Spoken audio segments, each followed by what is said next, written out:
the skills, be the boss. No more time to feel lost. Lead the way every day. Find success, it's here to stay. Rise and shine, it's your time. Skill up, raise the climb. Navigate, innovate.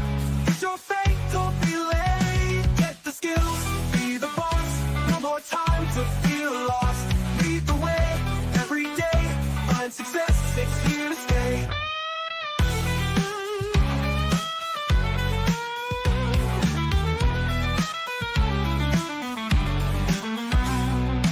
If you're a new manager or hoping to be a new manager, join us in our exploration into what managers need to know.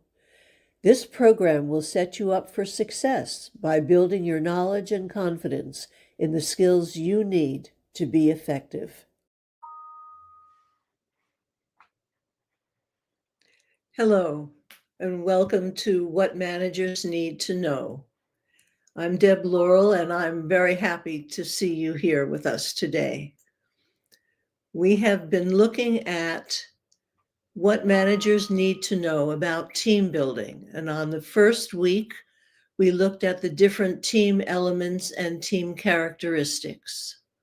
On the second week, we looked at team stages and phases: forming, storming, norming, performing, and adjourning.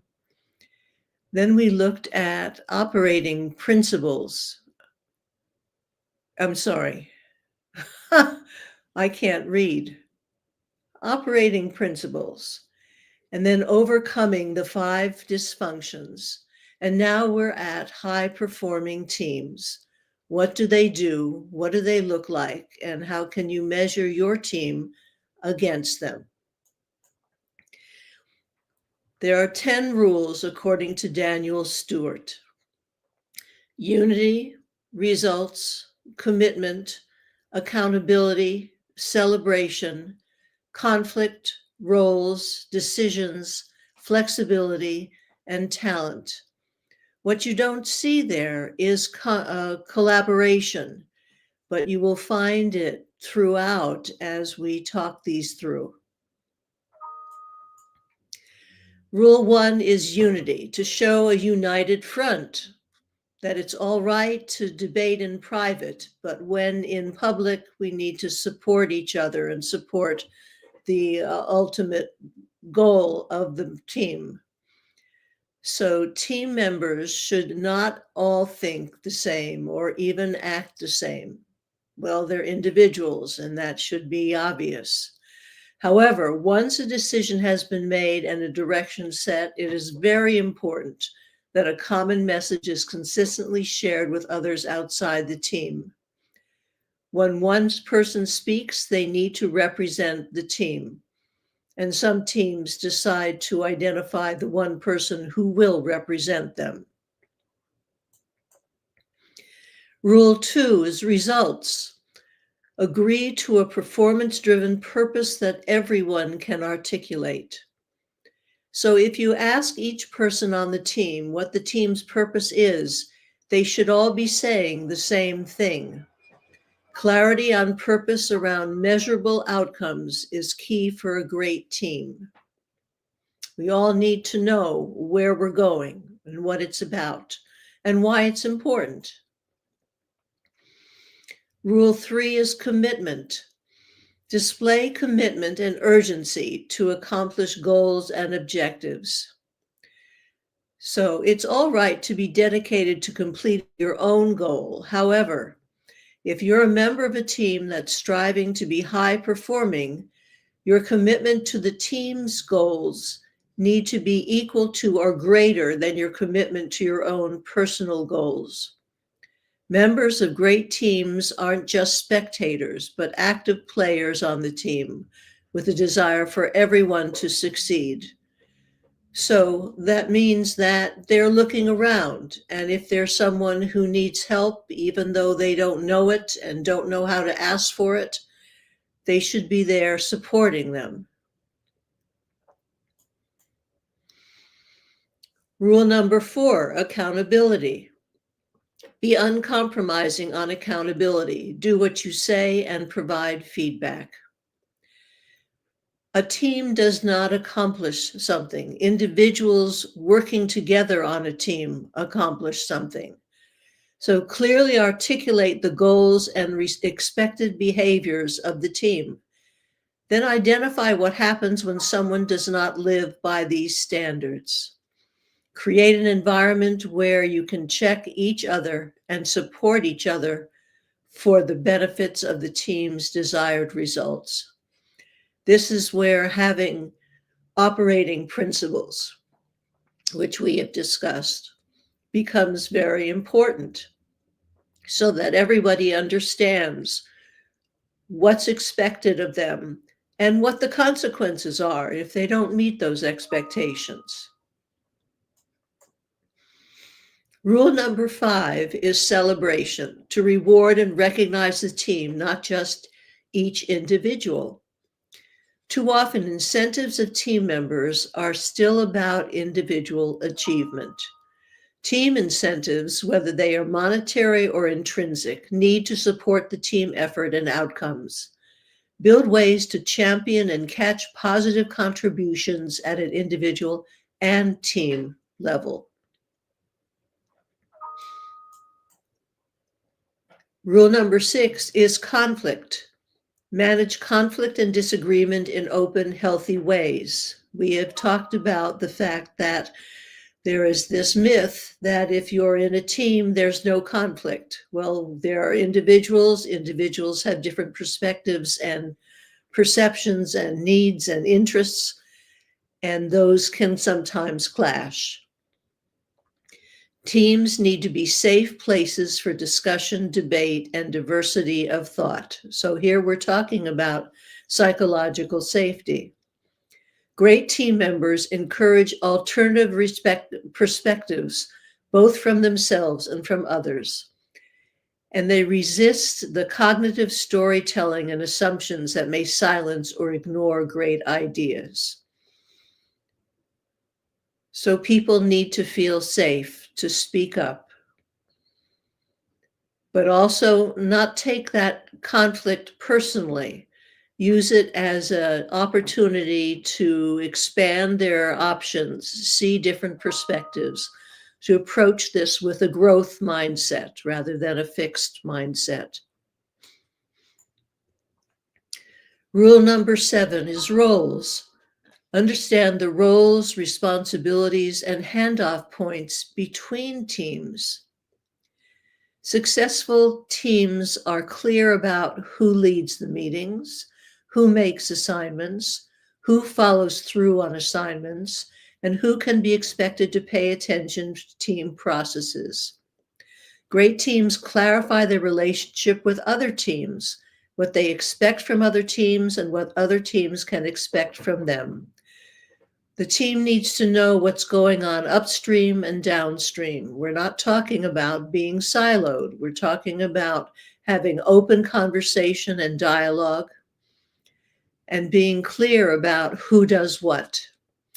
And it's very important that there be somebody who pays attention to the team processes, because teams can get very focused on task, what needs to be done, when it needs to be done, how it needs to be done. But the person who's focusing on the process is standing back and also looking at, is everybody contributing? Has somebody said something and people overlooked that? Rule 8, decisions. Be clear on who and how decisions are made and communicated. The great myth about teams, they must use a consensus approach for every decision, and that's just not true. The reality is teams can decide when and how to make decisions to best accomplish their desired results. If they have someone who has expertise in that area, they may defer to that person, for example. Using a variety of consultative, authoritative, and collaborative approaches can help teams be most successful. Great teams also assign clear decision-making rights to all or select team members based on the topic, expertise, and urgency of the issue.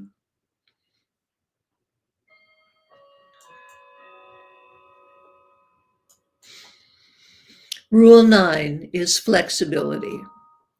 Having a learning mindset to be adaptable and challenge the status quo. And here we would call it a growth mindset.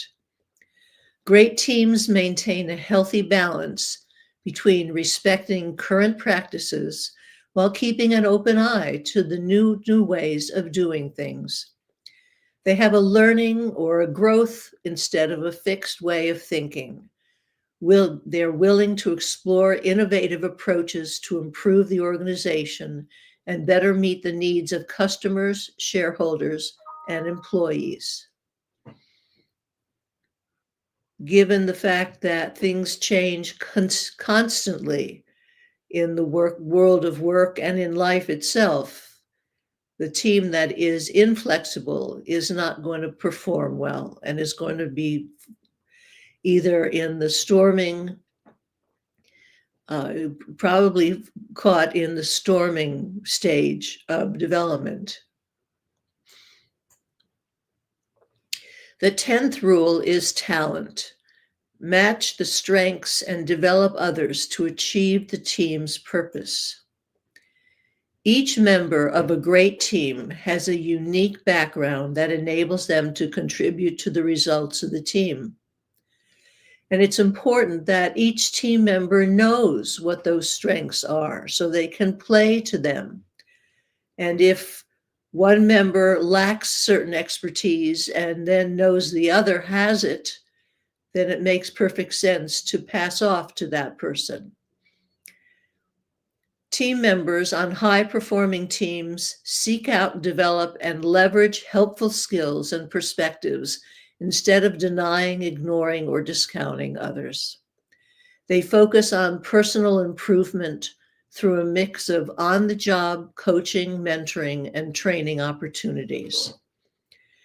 It is also important that each member of the team know why they're there, what their strengths are, why they have been chosen to be part of that team. So if you would like help in building your team, please schedule time to talk. You can use the URL or the QR code.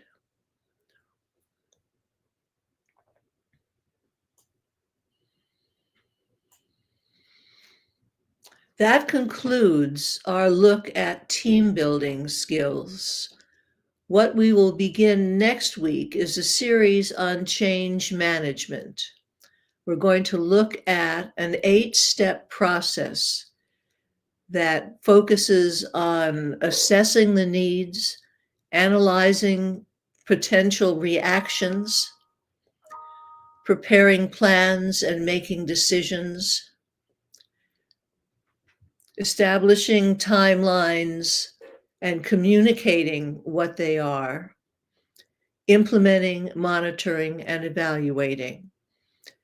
And organizations that jump through some of these steps do that to their regret. So I hope that you will join us next week when we begin looking at change management and what effective change management is. Thank you for sharing your time with me.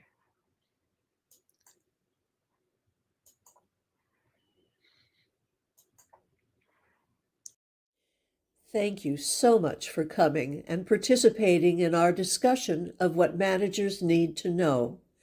You can find the videos of this and previous sessions on my YouTube channel or under events on my LinkedIn profile. I'll look forward to seeing you again next week. Get the skills, be the boss, no more time to feel lost. Lead the way, every day, find success, it's here to stay. Get the skills, be the boss, no more time to feel lost. Lead the way, every day, find success, it's here to stay.